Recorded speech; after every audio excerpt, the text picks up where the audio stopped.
we are looking at Lauren's butterfly below the water, commentary by Coach Chris. Again, we're going to play this full speed. I just want to see what she's doing, and we can talk about what she's doing right and what we can fix. So I already see something that I really like, which means she's had some good butterfly instruction. She's trying to do something pretty advanced. It's just not too bad. All right, Lauren, let's take a look at this. So the thing I really like about your stroke is how you're trying to get your hands together under your body and press as that single paddle. So here we're doing a sweep. You're getting the hands in tight.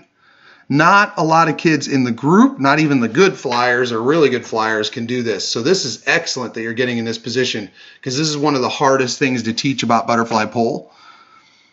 You're getting those hands in tight, you're pushing down and back. So I really like that you're doing that. That's excellent. And extending all the way back. So you got a really good pull. And you're trying to get that head down as low as you can, but we're just a little bit late with it.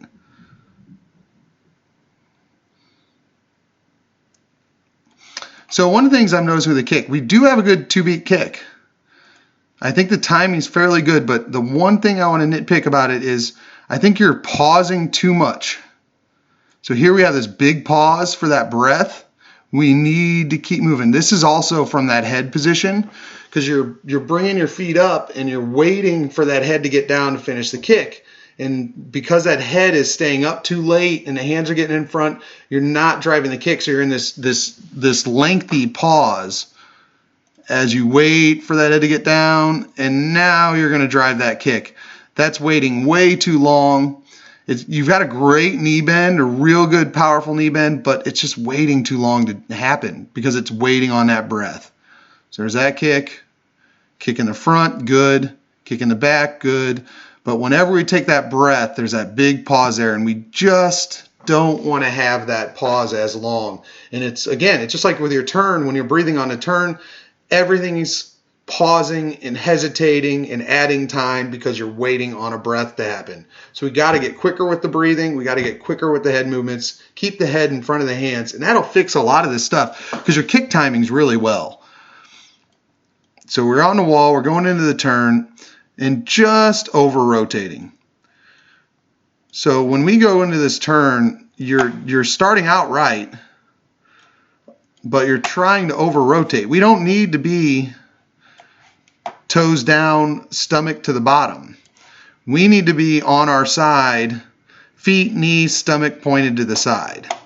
And then when you push off, you shouldn't rotate to the bottom till the very end of your push off. So I'm going to frame forward. You're on your stomach already. You should still be on your side. You should wait until this frame to start twisting onto your stomach. So you should be almost coming off the wall. You should be right here. This is where you go from your side to your stomach. Is you start that twist here. You're starting the twist way back here. I got to go even further back. You're starting your twist right here.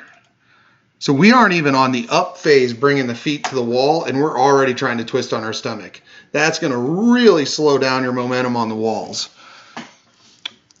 A little early on the kick. We got to be more patient on the glide. That's the fastest you move and you're taking a kick right away. But the streamline up front is super tight, at least for now.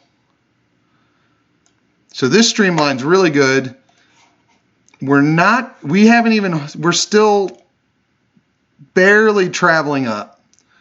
You got to wait a little longer, because this is another thing I notice with a lot of the flyers at this skill level.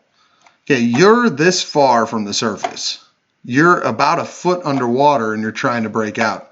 We got to get a lot closer to the surface to take that first stroke.